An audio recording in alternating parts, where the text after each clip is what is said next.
you ought to put every ounce of energy into figuring out how to delight a customer. I mean, dude, you want to be rich, you want to fly a jet, and you want to have cars all over the place, all that stuff. It's easy. All you got to do is focus on the customer and just, I mean, put all the other crap out of you. It's not about you. It's about them.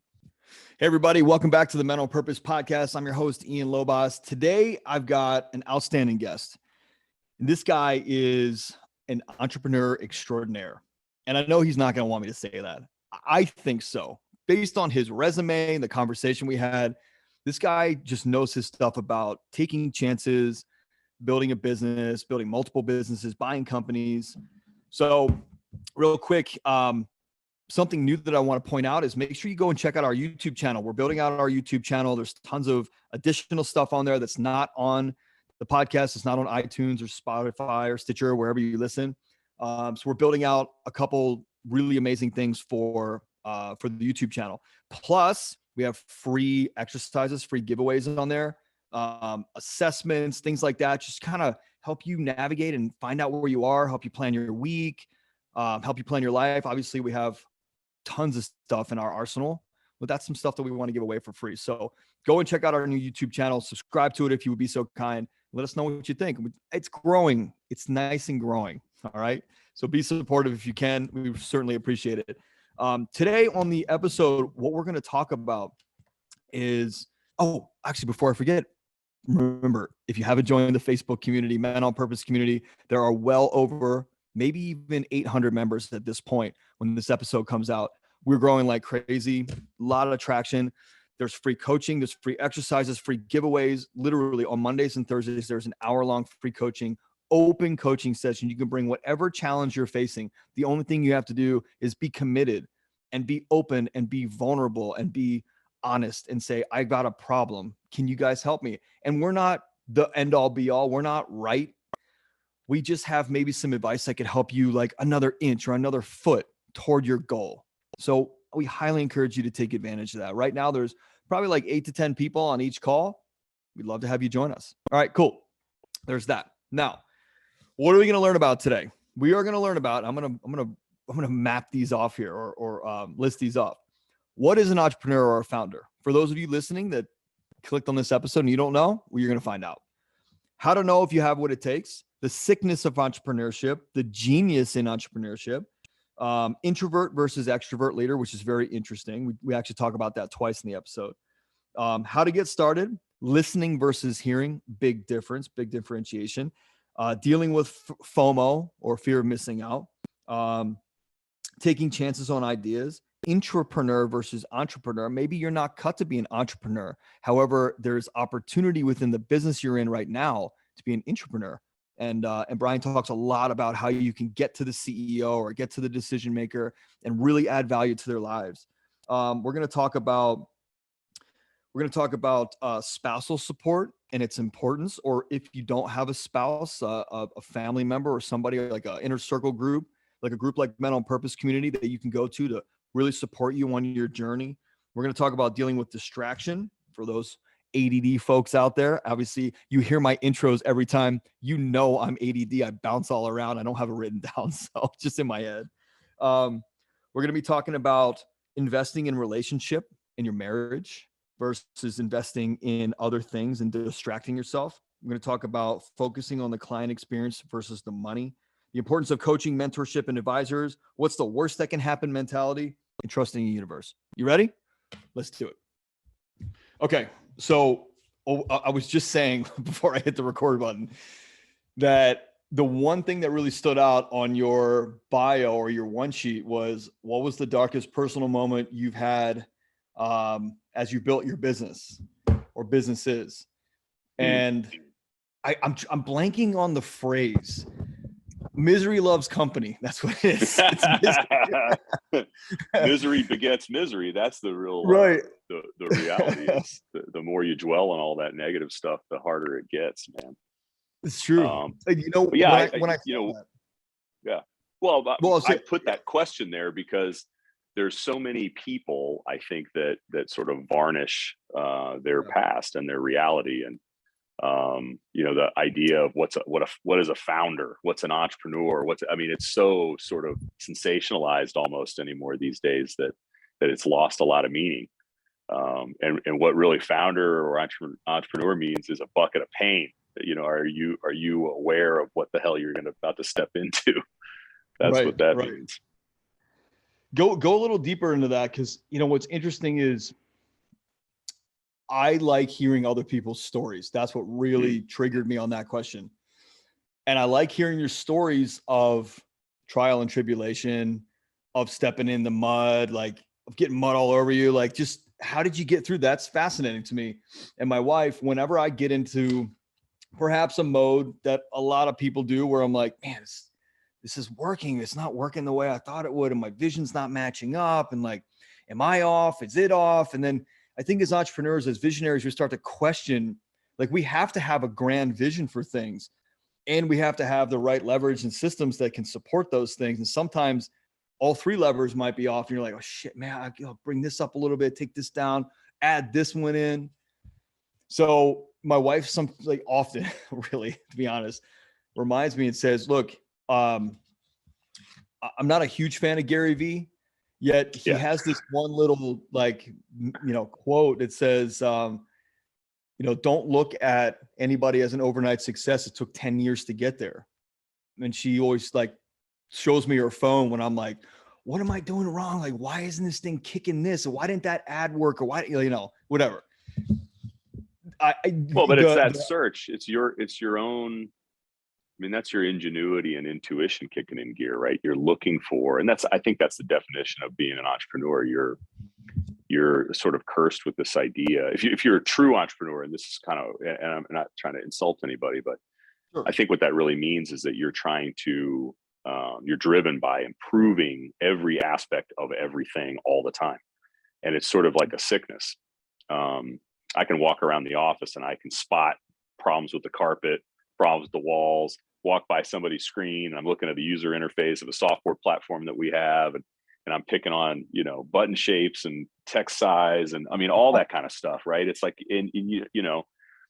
there's sort of no limit to, striving for perfection. Certainly perfection's impossible to reach, but I think that's what makes you, and not everybody's wired for that. And nor should they be, by the way. Or does it make you like a whack job, ultra control freak? Like sometimes I think that in my mind, I'm like, man, am I going overboard? Like, does the button really matter? Does the carpet thread It does matter. Really it matters 100%. It matters 100%. I mean, this is where the most successful people in the world are very, very disciplined around understanding what their true gift is, their genius, right? And everybody's got one.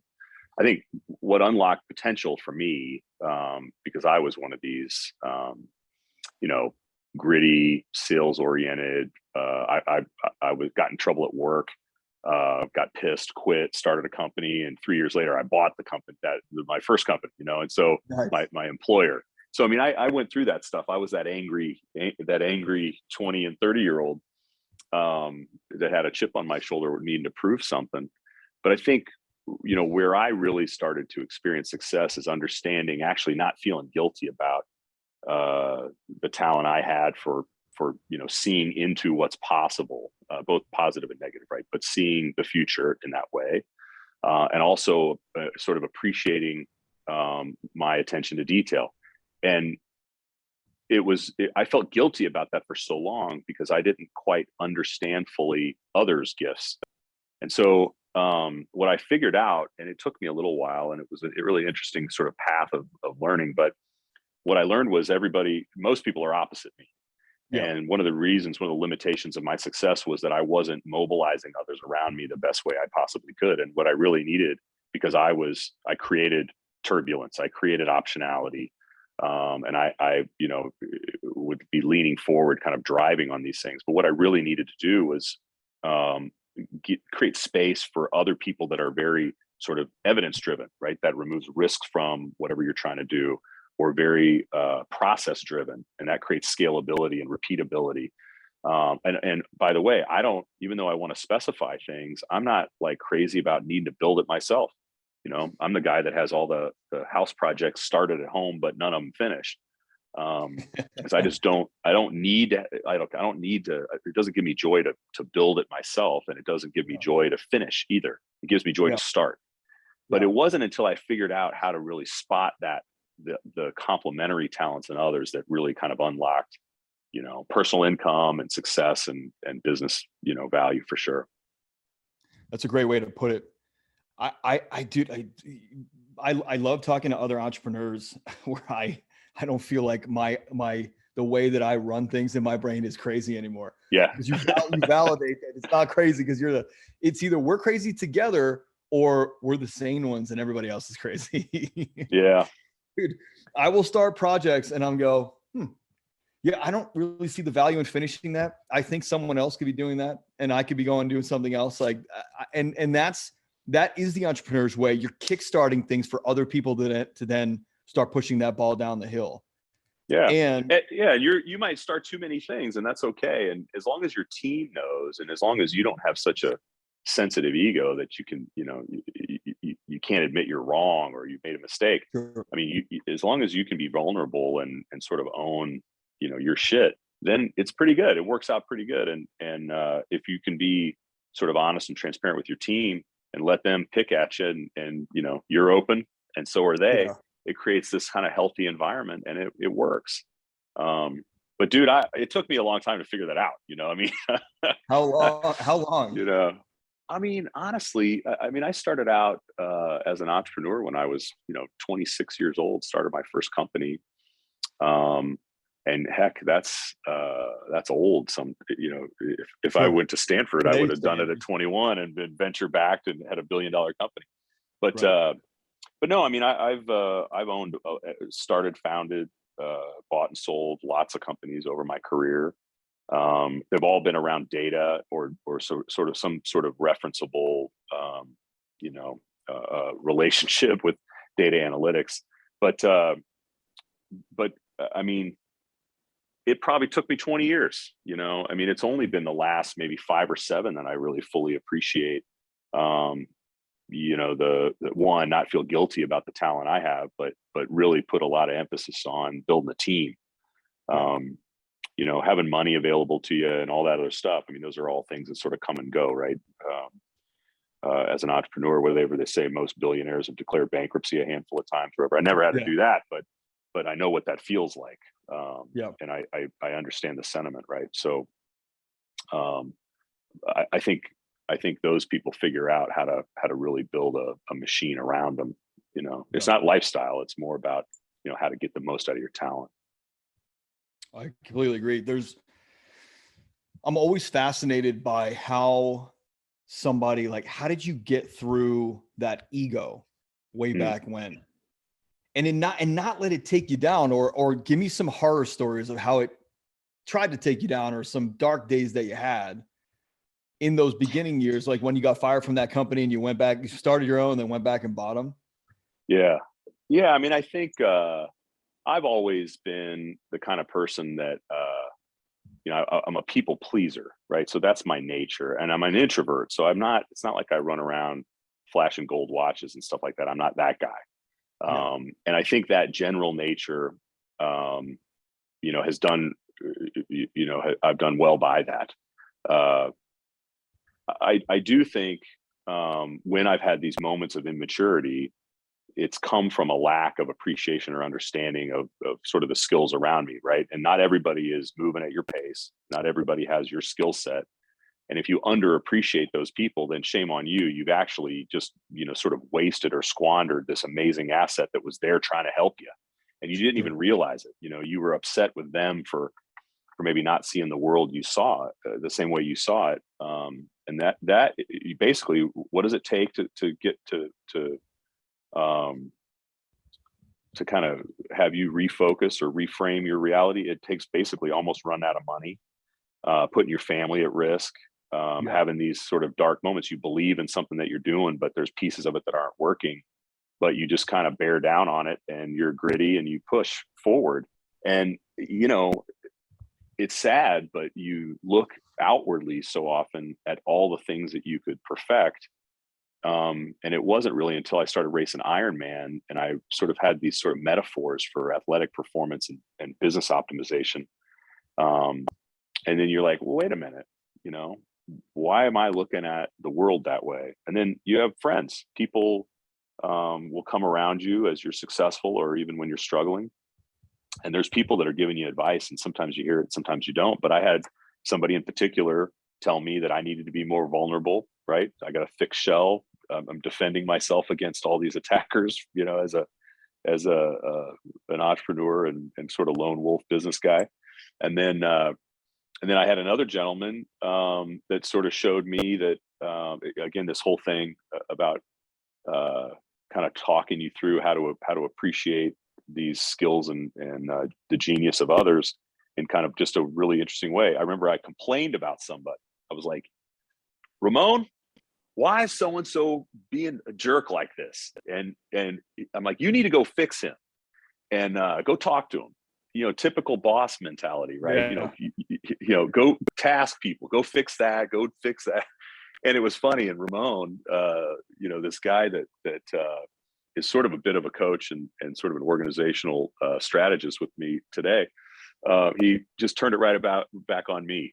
And he started saying, no, the problem isn't this other person. The problem's you, And once you hear that, all you need to do, if you're listening, you just need to hear that one time. And even when you have these moments of immaturity where you might, lose your cool or get frustrated with something or whatever, it's still parked in your head. It's like, you can't ever take that away. You've got that signpost out there like, hey, dummy, it's you, not them. And so anyway, I think that's what it is, right? I had a moment where, I started an enterprise software company with my own money. And it's like lighting millions of dollars on fire and just watching it burn. And then all the people that you have as you're sort of running down, this path, they're all dancing around the fire. And you're like, oh man, there was no brochure when I started this, right? There was nobody said, hey man, you're going to burn tens of millions of dollars on this idea that you have. And it's going to be really fun, and you're going to almost lose everything you got before you make it. And so, like, if that was the message beforehand, there's no way I'd get on the ride. No way. So how do you do that? What's your background look like? How do you, did you go to school for this? Did you study? Like, do you just? No, I studied philosophy in school. I was the kid. I got mad. I remember when I was 14 years old, I wanted a job. I wanted a real job, beyond just mowing lawns and stuff. And I got mad because I wasn't old enough to have a job. And so, I love working. I'm just one of those people that loves to do. Like my wife, it drives my wife nuts. We'll sit in our backyard with our dogs. We'll have this relaxing couple of minutes, fountains going, all that stuff. And 3 minutes later, man, I'm up tinkering with something, like moving a leaf, futzing with something. I mean, it's kind of funny. And so I think I've always just had a big drive and a big work ethic. I was had all kinds of jobs as a kid. And then when I started my first company, I really started leaning in with customers and they will tell you what their problems are. And if you're listening, you can build an entire business around customer demand just by listening to the customer. And so that's how I got my start. I was born with that. My father was in the military. We didn't have a lot of money growing up. We certainly weren't poor, but there wasn't, I went to a state school, had a very typical normal upbringing. I'm just gritty as hell, and what that comes from, I don't know, trying to please my father, chip on my shoulder over something. Probably. All those things. Being a pudgy fifth grader. I don't know where it comes from, but it came from somewhere. It's all of them. It's all of them. It has to be all of those things have a bearing on the foundations, the bedrock of our existence, not existence, maybe our psyche. It's interesting. I always like to hear from entrepreneurs how they like I get this question all the time from friends of mine that are teachers or they're in corporate America and they couldn't imagine they're making $300,000 a year. And they're like, why would I leave? And I'm like, why would you stay? And they're like, I don't think like you. And I'm like, I get it. And if you did, you'd have a freedom life like I have. And they're like, but see, I think of that differently. I mean, I think the world needs this cocktail of people. And Of course. it's like a guy like you, definitely a guy like me, I create chaos and optionality, and I need those people that are risk averse to bring me back down to the ground, you Yeah. know? Yeah. And that's a healthy little, virtuous circle that if you can harness it, I mean, it's pretty good. But uh, most businesses fail. It's because, people have these grandiose ideas of what it's like, making money and flying around in jets and all this fun stuff. Right. And they don't realize how you're kind of betting everything on you, Every day. Every day. Yeah. My dad used Yeah. to tell me that all the time. He's like, I started a towing company and increased the size of the trucking company in my dad's shipping business when I got out of college. And he was like, I'm like, how do I know this is going to work? And he's like, you don't. You just push all the chips in on you and you let the universe decide. And I was like, Yeah. what if we lose the money? And he's like, well, then we'd freaking make more. And I'm like, oh, okay. That sounds simple until it did fail the first time. And he was like, cool. Now you're 50 grand in the hole, which is owed to me. And there's interest running, son. The timer's ticking. Oh, And funny. the clock's still running. I was like, oh shit. And he's like, yeah, I mean, what do you think? This is like a free ride? You failed. I'm like, well, why didn't you help me? And he goes, well, I did help you more than you'll ever know because I let you fail. 100%. But like, these are friends or people like in our mental and purpose world who will come to me and say like, I'm miserable in my job. How do I get out? And I'll say, I mean, you just have to get out. Like we're building right now an entire wing of this company, literally because there's so many people that call us and say, how do I quit my job? How do I start my own business? And we're like, geez, we'll build curriculum for that. We'll help you, and we'll build a coaching platform just to help people out. And I think one of the opportunities that people have, and there is this grass is greener phenomenon, and it drives most of commerce in America, right? From FOMO. cell phones to Hermes bags. I mean, so that's all good. But one of the things, like if I can impart any advice to anybody, and I really don't like to give advice at all. I could just tell war stories, but if you really think about like what you're good at and what gives you joy, you might realize that actually the job you have is a gift, and you're just missing it, right? And it's most of the time it happens in these roles. Even though I'm the CEO of a company, I work for people here, right? And that's how I think of it. And I think if there's somebody that's struggling with their existence in a job, or wanting to change their situation, I think it all begins with really, you should be a student of yourself and your environment first. It's like, how do you make decisions? What's your boss? I mean, is there just a natural conflict between your boss's style and yours? Like, do you start in the past and they start in the future, which is most of my employees and me, right? I start in the future, they start with the history. I've got a bunch of software developers and engineers, and their natural inclination is to start on what they know, they can trust, what they can touch. But I don't need that in life. I start with what's possible. And it's not that either is wrong or right. It's that there's a natural friction there. So if somebody that's sort of struggling with this and sort of wanting to change their circumstance, I think we've done it here. We've had these same kinds of discussions with the employees here and my partners.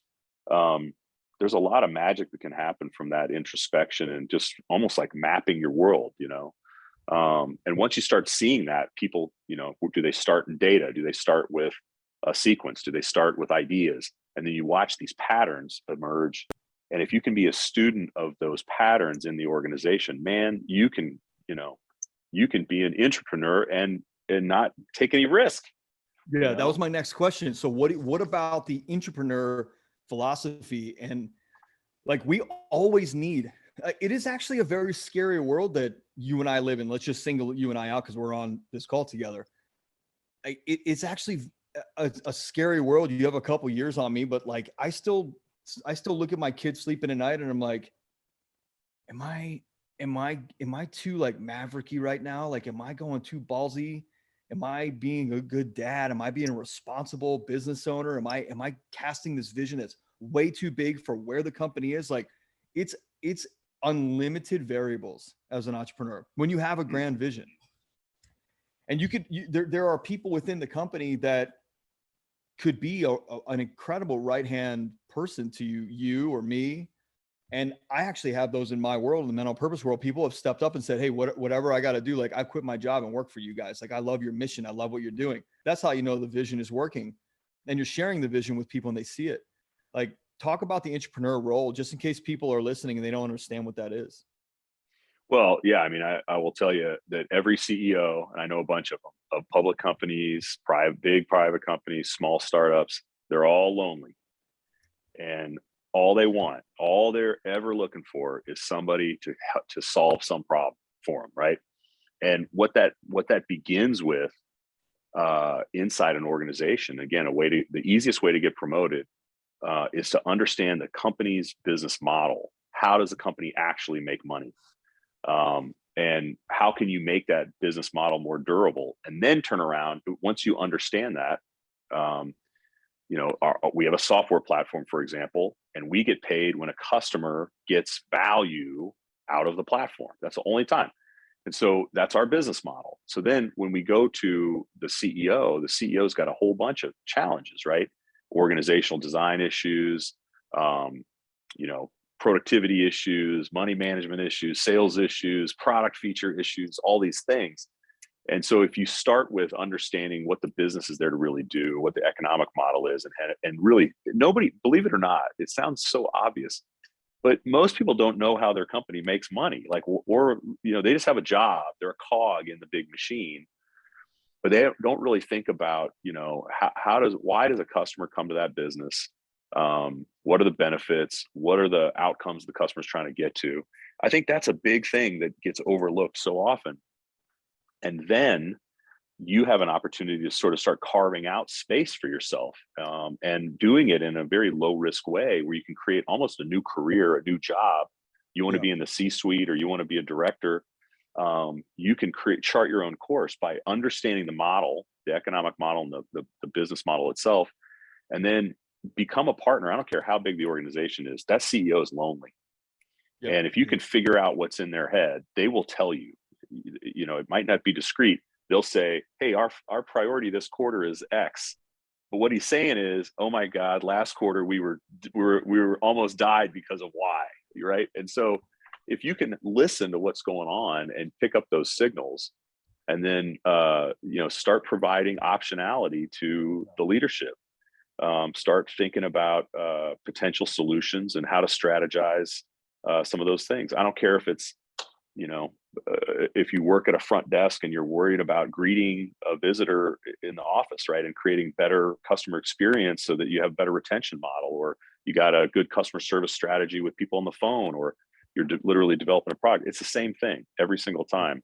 You can make it relevant to your world, and I try to do that. You're going to laugh. I tried to do that twice when I was still an employee. I tried to start companies inside my former employers, and the employers, they just, it was like an antibody. Yeah. So here I am. I've been on my own 25 years, and this is what I got to show for it. Have you ever read, I'm going to butcher his name, Paul Van Duren, his book, The Guy Who Started Vans? Cool. Oh, okay. Yeah. I didn't read the book, but I know the story. Okay. Really cool founder story. Same thing. Yeah.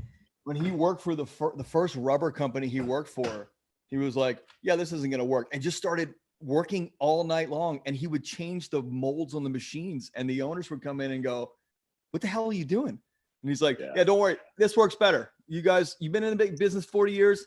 I know. I'm 18. I know. And these freaking guys let him change it. Yeah. And then egotistically later on, they kicked him out because he wanted too big. And that's when Vans was started. And he started that bootstrap, shoestring budget, painting the whole warehouse himself, with his sons. It's a cool story, really cool story. Yeah. And it reminds me of that. Yeah. Trying to change things. Like, there are entrepreneurs born from entrepreneurship. Well, that's my first. So I tried to start like an agency, basically a services business inside my first employer. Then I started a data and analytics business inside my first employer. And my second employer, and my last employer, I started a whole new line of business for them. and it was wildly successful. Actually posted more revenue than any of their other products in a short amount of time. But I got reprimanded for doing it, and it was like a gut punch. So I know exactly the feeling. I can picture the moment. I'll never forget. I almost cried. What are And you you're just thinking? like, You're like, wait, is this for real? Are you joking? I'm like, what do you mean? I thought I was coming in here to get like all kinds of kudos. I was a sales manager and I oversaw a bunch of people and all this stuff. And I took my eye off the ball, and these guys didn't agree with the product idea and all that. Well, guess what? 3 years later, my idea was so successful. I had cash. I bought that company. Yeah. And it was just like a funny thing, but I totally appreciate, those sort of genesis stories, because I've lived through that myself. I mean, I think if you're hell bent on, living in the future and doing something extraordinary, you're not going to be able to work inside a framework for very long. I mean, it just ain't going to work. You'll wreck it. Here's a question. A bunch of my buddies and I were talking about the sort of old world mentality of save for the future, plan for retirement. And this is all founders, all entrepreneurs. Uh-huh. And they said, what are your thoughts on that, Ian? And I said, dude, I don't struggle with anything in my life. This is something that I think about constantly, because that programming is in there about like, oh, save for the future. And what if something happens to you in retirement? And then I'm like, but I also want to live in sunny Southern California, which is more expensive than it was in Baltimore. And I want to do cool stuff with my kids while they're young, because you only get that one shot. And like, I want to balance that. So what are your thoughts on that? What are your thoughts on the balance of the now versus the future? Because in my mind, I can always produce. And is that short-sighted? Well, and I appreciate the sentiment. I think, there's the older you get, and I'm in my 40s. I'm not quite 50 yet, but I'm getting there. And the older you get, you do start looking at, sort of horizon lines and stuff like that. And it's just good discipline and planning. But I've been the kind of person that it's not that I live for today. I don't have that behavior. I'm a very, very disciplined person, and I'm pretty calculating in investment strategies and all that stuff. But I've never really appreciated or thought about this work-life balance thing, or sort of that risk profile. When I was at my sort of, weakest financial condition, my wife was even like, keep going, just keep going, keep pushing. It's one thing, your life and your family is one thing. It's not one against the other. My kids got to see me go through that, and they're better for it. My kids get to do amazing things now because of all that hardship. Right. And so, and I think that experience makes them better for it. So, I don't know. I'm just I never think about a decision as, like a cost benefit analysis of every little minutia kind of thing. There's stuff you want to do, and you do it, and you figure out how to make it. There's a lot of evidence that would say that, you'll grow into whatever spending pattern or investment pattern or financial liquidity situation you got, that you'll just you'll fill in the blanks. And I think that's probably about right. I mean, when I was, I would take my kids traveling, and, we would have fun, doing stuff. And I would always try and mix that in. And I'm very fortunate. I've got a great wife, and we've got an amazing relationship. And I think that's also part of the key to it. I think, talk about that. Talk about that for a second. Spousal support. I have an incredible support system in my wife. And I know other guys that are like, man, my wife's always up my ass about money and about spending and about saving. And I mean, I think, in my honest opinion, that would have been detrimental to me. It's almost like you cut the anchor loose when the boat's not sailing fast enough. And I think that's why a lot of entrepreneurs get divorced, is because their wives don't get it. They're also, it's their fault. Like, they're not in the marriage, they're in the business, coming home to the marriage. What are your thoughts on spousal support and how important that is? Yeah, I mean, I think, I think, one, it's so much easier. I'll never forget a good friend of mine when I was in my 20s. He had been married 5 times, twice the same person. And his first advice, to me was if I could do it all over again, I would have stayed married to the first one. And it wasn't that he wasn't in love with his current wife. It wasn't any about that. It was just sort of life's journey and the chaos that was, right? Sure. And so to me, when you think about your choices, you have choices that elevate your opportunity and you have choices that pull you back down. So I think of like atmospheres. I want to go up into new atmospheres. Well, guess what? Things like divorce, things like womanizing, things like all these other things that people do because they've got a weird ego problem. And again, that's probably, an opinion I probably shouldn't have even shared here, but I think that's a human weakness. Like I'm highly competitive. Sure. I want to kill everybody. And my competition bleeds into that. I want to have the best marriage. I want to have the happiest wife. I want to have, an intimate relationship there that's not just, again, opportunity cost between, work and life and financial commitments at work and vacation commitments with your wife or whatever. I think of it as like this one thing. So Pete, to me, I think the best entrepreneurs are these ultimately, they're just hyper competitive and they're mature. So I think of this, like the way that manifests for me is I'm hyper competitive. I want to kill everybody. And so if someone's got a weak marriage, I'm like, I got one on you, Right. because they're distracted. How can they be good at work? How can they be good at building a business? How can they be good at building a team? If they're distracted by that, their ego and maybe some immaturity. And so again, this is my point of view. Doesn't mean it's right, but that's part of it. So I think, and then you just look at the practical cost of it, right? There's just a financial and emotional toil that divorce and these relationship problems take on. And it's a lot easier to invest in the relationship you got than, to unhook and start over again, right? Remodel the house. Don't build a new one. Yeah. I'm glad you said that. Like invest in a relationship you have.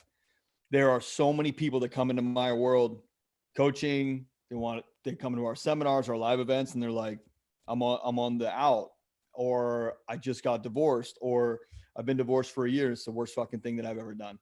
And I'm like, it's a blatant bat to the face reality check that you didn't do the work. And in 2016, when my wife and I were heading toward this divorce door very quickly, which didn't happen, by the way. I remember the divorce attorney said to me, I'm not going to submit this paperwork because you guys haven't done the work. You haven't done the work yet. This will be the biggest regret of your life that you can never change. It will affect generations of people, no matter how much money you make, how much you donate. You will never, ever, ever live this one down. And you'll hate yourself because you didn't commit to the work. You wanted to jump ship and get a shinier new car, Like go wash the car, go look under the hood, go do the preventative maintenance, go work on the car you have. And I was like, you know what? This is one of those things when my dad would say, my dad said to me, like, look, man, I always tell you, like, you can learn from my mistakes, which are a lot cheaper than your own mistakes because I already paid the consequence and the price. I'm going to tell you right now, this is going to be the most costly mistake you make. And I usually don't tell you that it's going to be a mistake, but I'm telling you, it's going to cost you the most. So obviously we committed to working on things. But I know a lot of entrepreneurs that don't do that. They're moving so hard on the business. But remember, like it's the ego, like you mentioned, it's also the identity. Their identity is so caught up in providing and being that guy that they can't spend any more energy or resources on anything else.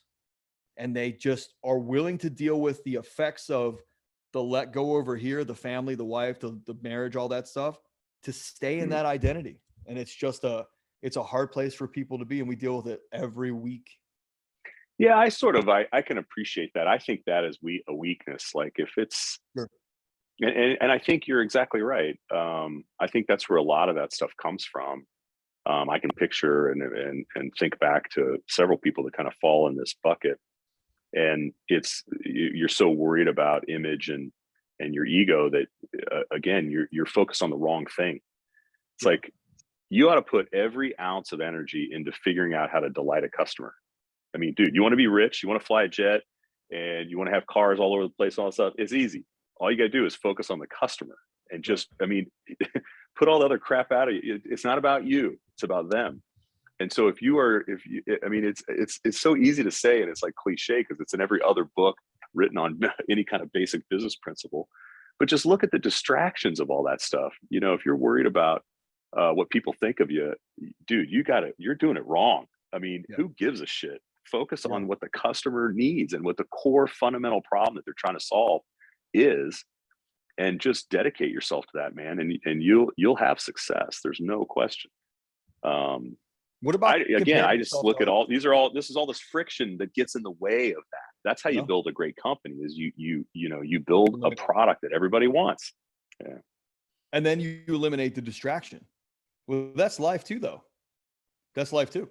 It's personal development. I mean, as a personal development coach, like I tell people, it's not about acquisition of tools and tips and tricks. It's about eliminating the shit that no longer works inside your head, your body, your habits, your mindset, like behaviors, your attitude. Yeah, that's an entrepreneur. That what you're saying is you're trying to encourage the entrepreneurial spirit in your listeners, which I think makes perfect sense, right? You test, shed things that don't work, keep moving. Yeah. Yeah. What are your thoughts on comparison to others? So I get this question a lot where people will say, like, I just can't stop looking at Instagram, which obviously we know is a choice. It's a choice. I can't stop looking at Instagram and looking at my friends from high school that like made $1 million in crypto. And like, I'm sitting here at this job and I go, all right, well, why don't you invest in crypto? I don't know. What do you want me to tell you? Your friend invested in crypto. That's something that happened. You got on Instagram. That's something that also happened. Stop getting on Instagram or stop looking at your friends thinking that they're better than you because they have more money. Yeah. Yeah. There's always going to be, again, going back to the atmospheres thing, there's always going to be atmospheres of personal wealth, personal achievement, satisfaction, all this stuff.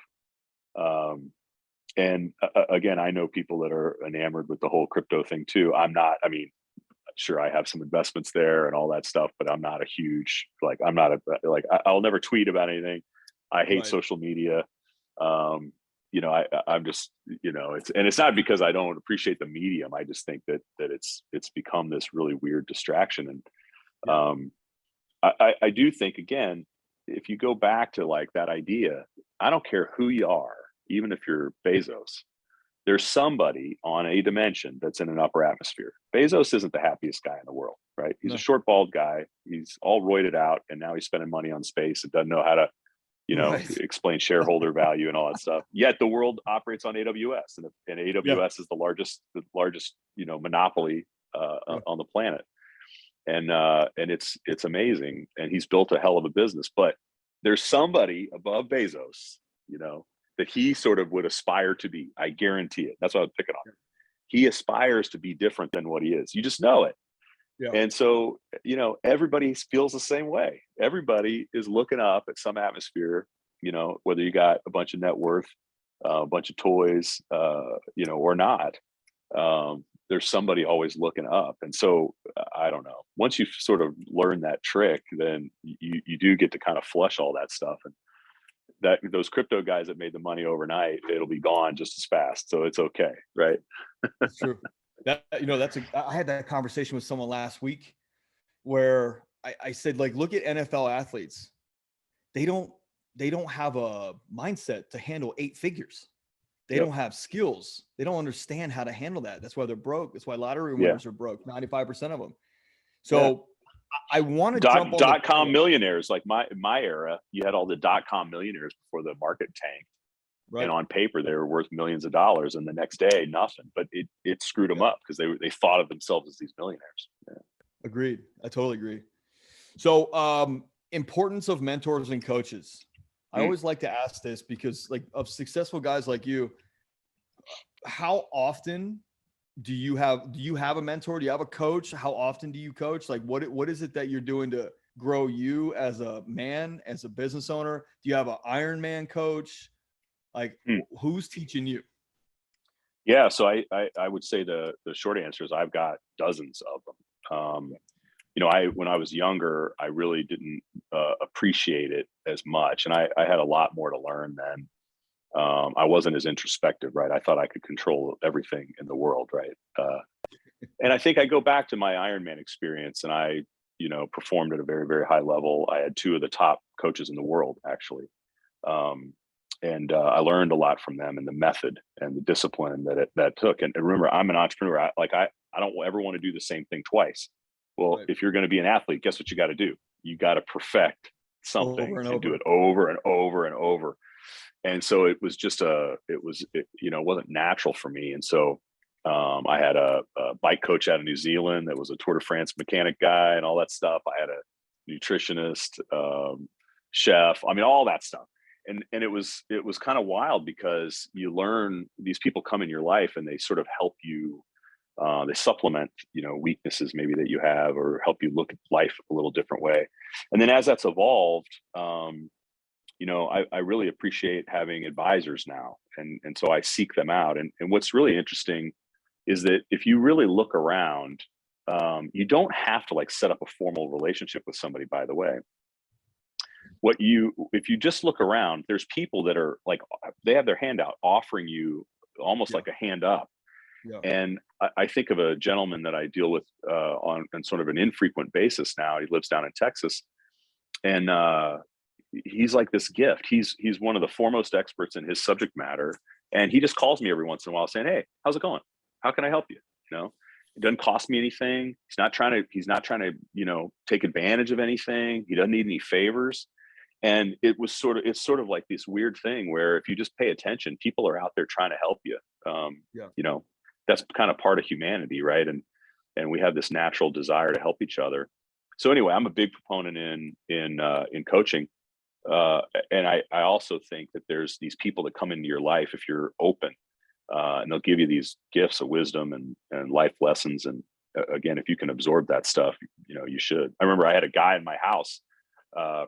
He was installing something, I forget, like in my gym or something, and he just said, "Sir, can I ask you a couple questions?" And he just started asking me, "How'd you get started?" Yeah. And so we had just a nice chat, and he was absorbing all the stuff. And he shared that his whole dream was to start a company. He was saving up the money to start a particular type of business, and he was just trying to make sure as he was preparing to kind of launch and take all the risk. And you run into these people that have this wisdom that you don't have. You run into them every day. So anyway, I met a guy on my honeymoon 11 years ago, 10 years ago. The guy, it was a very high end hotel. I got this cool deal on Orbitz for like $100 a night. It was like $1,000 a night hotel, and I got it for $100 last minute. Yeah, my honeymoon was last minute for all those people that are wondering. Yes. Because my wife and I didn't have any money at the time. We were broke. I was, we were just broke. And I said, like, we'll wait on a honeymoon. And anyway, the very little people at this hotel. It's only like a 30-room kind of one of those private hotels on a marina in Curacao. And the guy pouring the water said, same thing to me. "Can I ask you some questions?" And I said, "Sure." I stood up and shook his hand, and he said, "No, please, sir." And I was like, "No, dude, you're just a human. You don't know my exactly. situation, by the way. Like, you think that I'm this wealthy guy here. Although I have that mindset, my bank account doesn't reflect it in this moment." That's it. And I'm telling you right now, we still talk. This is the Wow. water boy, the water guy at a random restaurant, at a random resort in Curacao. We still talk at least once a quarter.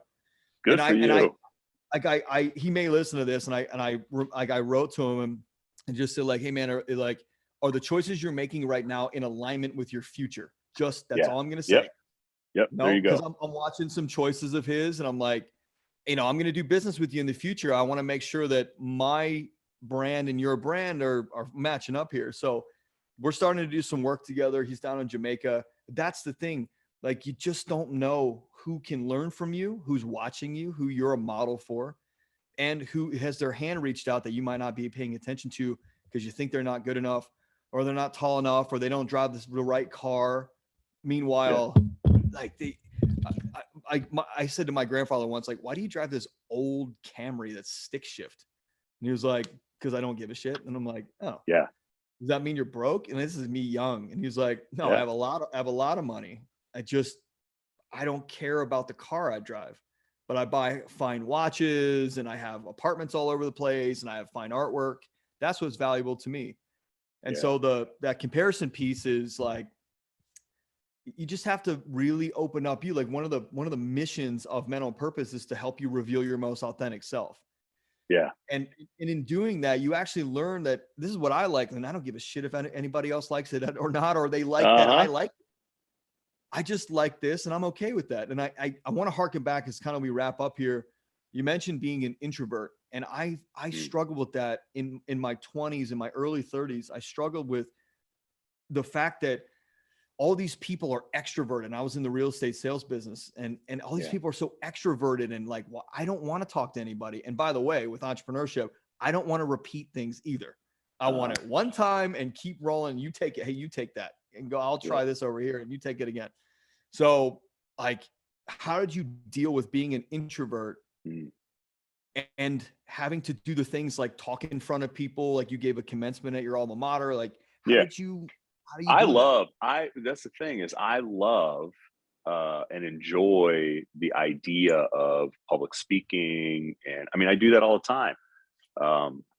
We acquired a company. We got all their employees at our headquarters today. And it's kind of a funny thing. And so I got to, give a chat and all that stuff. I love that stuff, but I don't get my energy from it.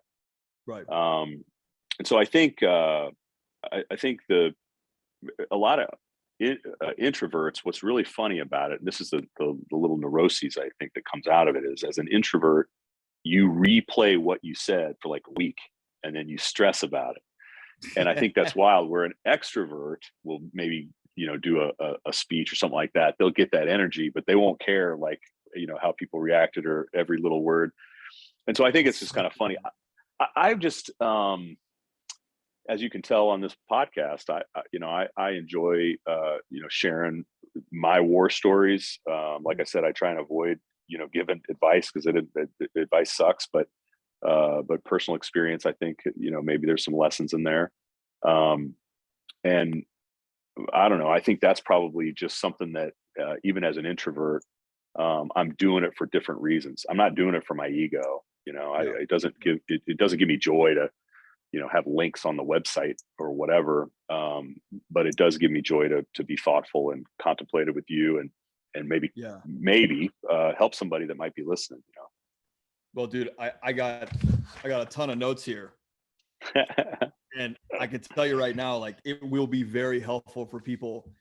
And so, yeah, dude, just knowing that you're not the only one sometimes helps. And even though for a fact that of all the billions of people in the world that you're not the only one, yet sometimes in your head you feel like, fuck, man, I'm the only one that thinks this or feels this way, or I'm the only entrepreneur out there that can't speak like this or wants to do video or whatever it is. That's not me. I'm just saying like, so that's helpful. And I think it brings a level of,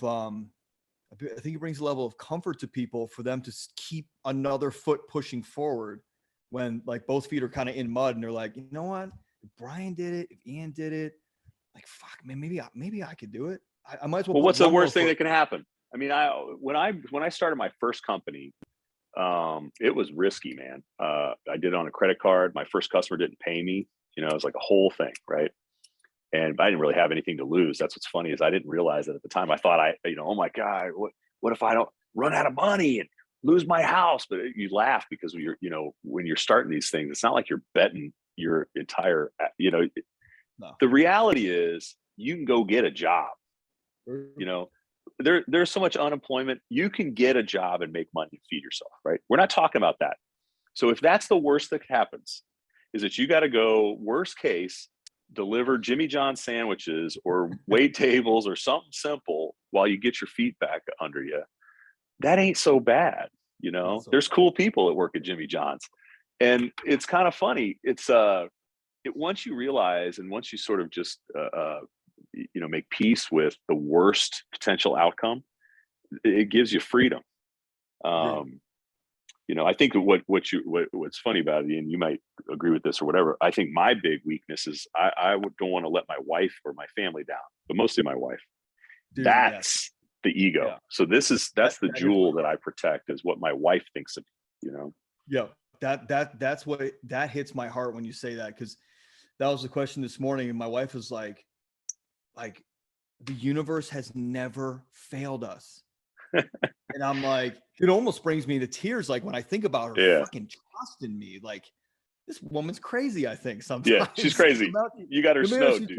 Yeah, completely snowed. I was like, no, you're right. You're right. And she's like, Ian, just because like the universe has delivered the life you asked for. Like, look at this view out our backyard of the ocean. Look at the trip you just took with your daughter up the coast to show her elephant seals. Like, that's your life. You created that. Now take advantage of what what you asked the universe for, which was more time with them, less running around and busy. Like your son's down here, your daughter, we can take your daughter to school. Like, and so she said, like, there's the worst case scenario in your head. You're never going to let me down, because in the last 10 years that I've been in business with you, which by the way, we got married and 6 months later, I was like, we're starting a business under her direction. By the way, I would have started stocking bananas at Wegmans, but she was like, you need to go do something. Like, so I think about that. And she goes like, the worst case scenario is not what you think. And I'm like, I understand, but I don't want to let you down. I don't want you to have to live that life. Like we're in our upper 30s, mid to upper 30s. Like, I don't want us to have to take a step back or do this. She's like, it's never let us down and it never will. Now get the fuck out of the way. Like, that's your job, is to get out of the way. Right. Yeah. And I get 100%. that. I get it. She sounds like a great lady. She is, man. She definitely is. So Brian, dude, this has been awesome. I really appreciate, I'm telling you right now, there's a lot of insight on this episode. I don't know about that. There's a lot of war wounds that those little words, those little gems came from. But yeah. Yep. Well, it's hindsight. It's definitely hindsight. That's right. That's hindsight. Maybe I'll name the episode Hindsight's 2020. If you have any names for it, you tell me. If not, I'm going to name it Hindsight, because everything you're telling me here is like, it's about the vision and stuff, but like everything that we've learned is because we made the mistakes and failed through it, which is awesome. Yeah. There's a line that, you've got this journey and it seems, sort of nonsensical sometimes, but it's only when you look backwards that you see how all these little moments connect. When you're looking forward, you can't see how that connects, but you look backwards and you see how it's not like a bunch of branches, it's one path. And there's a lot of connectivity and evolution that happens along that path. I think that's very true of me. That's realizing that gave me some comfort too. That like nature, nature will sort of propel you forward in some ways, but you gotta take advantage of it anyway. But it's pretty great. Thanks for spending some time with me. I enjoyed it. Absolutely. Likewise. This has been great. Audience, make sure you go check out Brian and all the wonderful things he's doing for the world. And if you enjoyed this episode, rate it on iTunes or wherever you listen. Make sure you check out our YouTube channel. We'll catch you on the next one. Thanks, Brian.